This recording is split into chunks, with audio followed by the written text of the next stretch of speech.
नारियल पानी, ठंडा ठंडा नारियल पानी, आते जाएं, पीते जाएं, अपनी गर्मी बुझाते जाएं। नारियल पानी, ठंडा ठंडा नारियल पानी। बबली की माँ, आजकल तो हमारा नारियल पानी बहुत ज्यादा बिक रहा है। आजकल गर्मी भी तो बहुत ज्यादा पड़ रही है ना, इसलिए। अब मैं अपनी बबली को किसी अच्छे स्कूल में दाखिल करवाऊंगा। और हमारी बेटी पढ़ लिख कर डॉक्टर बनेगी। वो दोनों पति पत्नी ऐसे बातें कर रहे थे कि नारियल के पेड़ से एक नारियल नीचे गिरता है और आकर मम्मा चिड़िया के सर पर लगता है। मम्मा चिड़िया तो दूसरा सांस ही नहीं ले पाती और वहीं मर जाती है।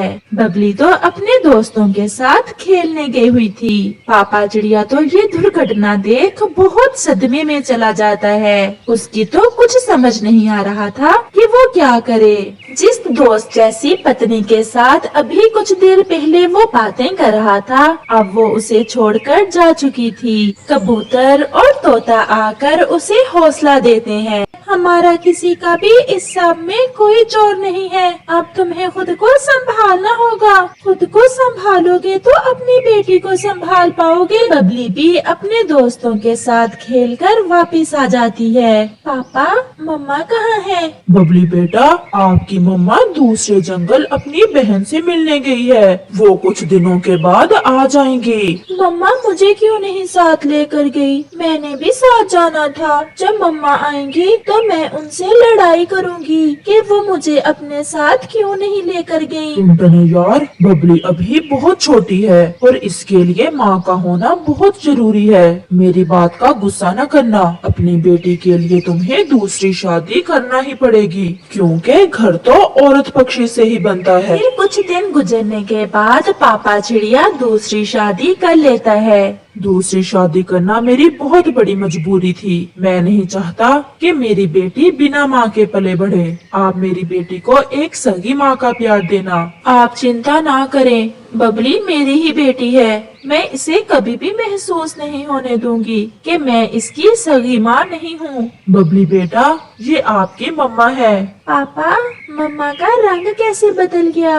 बेटा, कुछ दिन अपने घर से दूर रहने से मम्मा का रंग बदल जाता है। बबली अभी बहुत छोटी थी, उसे कुछ भी समझ नहीं थी, इसलिए वो अपने पापा की बात मान लेती है। फिर ऐसे ही कुछ दिन गुजर जाते हैं और बबली की दूसरी मम्मा के भी एक बच्चा हो जाता है। दूसरी मम्मा पहले तो बबली का बहुत प्यार करती है, लेकिन जब से उसके अपना बच्चा हुआ, बबली तो उसकी आंखों को खटकने लग जाती है। वो बात बात पर बबली को डांटती। वो तो बबली से घर के सारे काम करवाने लग जाती है और बबली के हर एक काम में गलती भी निकालती। ऐसे ही एक दिन बबली अपनी सौतेली मम्मा के लिए चाय बनाकर लाती है। सौतेली मम्मा चाय का एक घूंट पीती है और गरम गरम चाय की प्याली बबली के ऊपर फेंक देती है।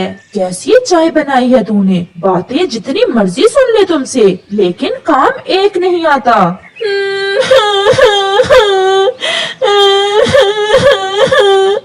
मम्मा, मेरा शरीर बहुत जल रहा है। चाय बहुत गर्म थी। आपने ऐसा क्यों किया? आप मुन्नी से तो बहुत प्यार करती हैं, फिर आप मुझे क्यों नहीं प्यार करती? मैं भी तो आपकी ही बेटी हूँ। तू मेरी बेटी नहीं है, मेरी बेटी सिर्फ मुन्नी है। तेरी माँ तो मर गई थी और तेरे पापा ने मुझसे दूसरी शादी की थी। और हाँ, अगर तुमने अपने पापा से मेरी शिकायत की तो पंख तोड़ दूंगी तुम्हारे। अब ये रोना धोना बंद कर और जा जाकर रसोई में बर्तन धो। और हाँ, अच्छे से धोना बर्तन, फिर उसके बाद कपड़े भी धोने। बबली बेचारी बहुत तकलीफ में थी। गरम चाय के जलने से उसे इतनी तकलीफ नहीं थी जितनी तकलीफ उसे उसकी सौतेली माँ की बातों ने दी थी। वो अपने अपनी तकलीफ किससे कहती। उसका पापा भी शहर में मजदूरी करता था। वो बेचारी रात तक काम करती है और रात को उसकी सौतेली माँ उसे भोजन भी नहीं देती और अपनी बेटी को सामने बैठाकर उसे मजे मजे का भोजन खिलाती है। ये तो मेरी बेटी की तरफ क्या देख रही है? नजर लगानी है क्या? अगर मेरी बेटी कुछ छोड़ेगी तो तुम्हें दे दूंगी। बबली बेचारी भूखे पेट ही सो जाती है। अगली सुबह बबली की सौतेली माँ एक डंडा उठाती है और सोई हुई बबली को पीटना शुरू कर देती है। उठ कल मोही, इतना दिन चढ़ गया है, काम तेरी मरी हुई माँ ने आकर करना है क्या? बबली बेचारी तो रात से भूखी थी। उसके शरीर में जरा भी ताकत ना थी, इसलिए उसे उठा नहीं जा रहा था।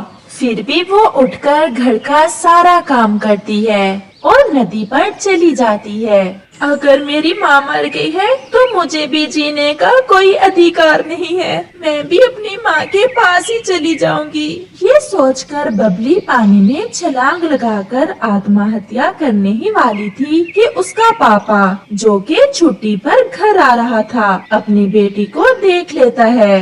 बबली मेरी बच्ची, रुक जाओ, ये क्या करने जा रही थी तुम? पापा, मुझे जीने का कोई अधिकार नहीं है क्योंकि मेरी सगी माँ जो नहीं है, और आप भी मुझे सौतेली माँ के हवाले करके खुद शहर चले गए। रोज रोज मरने से अच्छा है मैं एक बार में ही मर जाऊं। फिर पापा चिड़िया को पता चलता है कि उसकी दूसरी पत्नी उसकी बेटी के साथ कितना जुल्म करती है। बेटी, मुझे माफ कर दो, अब मैं तुम्हें कभी अकेला नहीं छोड़ूंगा।